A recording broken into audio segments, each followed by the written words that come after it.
Outlet पर होगा आपके सारे फिजिक्स के इंस्टीट्यूट मैथ्स और उसका सफाया। बस अपने फोन से क्वेश्चन की फोटो खींचो, क्रॉप करो और तुरंत वीडियो सोल्यूशन पाओ। डाउनलोड कीजिए डाउटनेट ऐप अभी या फिर व्हाट्सएप कीजिए अपने डाउट्स 8 400 400 400 पर। हमें जो यहाँ पे क्वेश्चन है इसके अकॉर्डिंग हमें क्या करना है। हमें एक रोड दिया गया है जिसकी लंबाई है 100 सेंटीमीटर और उसका जो डायमेंशन ऑफ क्रॉस सेक्शन है वो है 2 सेंटीमीटर बाय 2 सेंटीमीटर।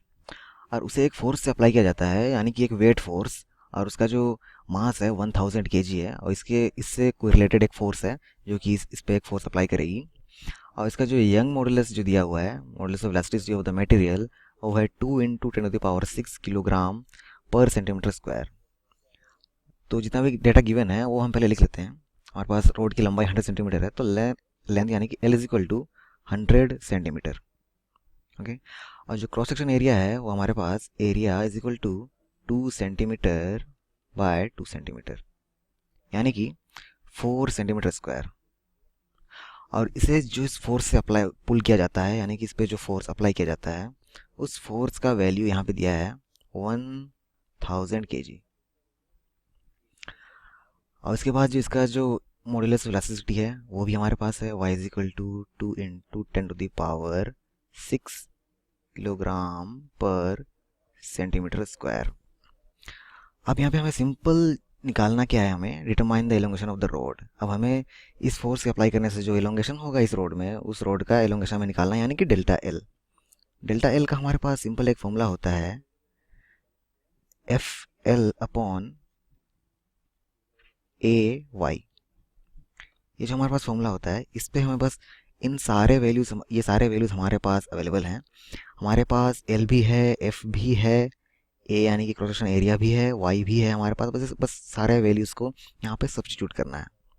अगर हम यहाँ पे इन सबको यहाँ पे सब्सटीट्यूट करते हैं तो हमें मिलता है delta L is equal to F यानी कि 1000 kg इंटू एल यानी कि 100 centimetre upon area of cross section यानी कि 4 centimetre square into Young's modulus यानी कि मॉड्यूलस ऑफ इलास्टिसिटी यानी कि 2 × 10⁻⁶ किलोग्राम पर सेंटीमीटर स्क्वायर। अब एक्चुअली यहाँ पे गौर करने वाली बात यह है कि यहाँ पे जो फोर्स का यूनिट और यंग्स मॉड्यूलस का यूनिट जो है ये हमें किलोग्राम और किलोग्राम पर सेंटीमीटर स्क्वायर में दिया गया है, जबकि फोर्स का यूनिट होना चाहिए न्यूटन और यंग्स मॉड्यूलस का यूनिट होना चाहिए न्यूटन पर मीटर स्क्वायर। अब एक्चुअली यहाँ पे हो क्या रहा है, जो हमें न्यूमरेटर में जो 1000 kg है उसमें अगर हम मल्टीप्लाई करते हैं मीटर पर सेकंड स्क्वायर यूनिट को, यानी कि किसी एक्सेलरेशन को मल्टीप्लाई करते हैं तो उसका यूनिट होता है हमारा मीटर पर सेकंड स्क्वायर, तो वो हमारा कंप्लीट न्यूटन बन जाता है, यानी कि 1000 किलोग्राम मीटर पर सेकंड स्क्वायर। ये जो हमारा ये कंप्लीट न्यूटन के यूनिट में बन जाता है। लेकिन same to same unit denominator में भी है, तो उसको भी अगर हम मल्टीप्लाई करेंगे 2 × 10⁻⁶ इंटू किलोग्राम, मल्टीप्लाई करते हैं अगर मीटर पर सेकंड स्क्वायर को, तो एक्चुअली में क्या हो रहा है यहाँ पे, मीटर पर सेकंड स्क्वायर और मीटर पर सेकंड स्क्वायर दोनों यहाँ पे कैंसिल हो जाते हैं। तो ये हमें यूनिट में ये मिले चाहे ना मिले, इससे हमें कोई फ़र्क नहीं पड़ रहा।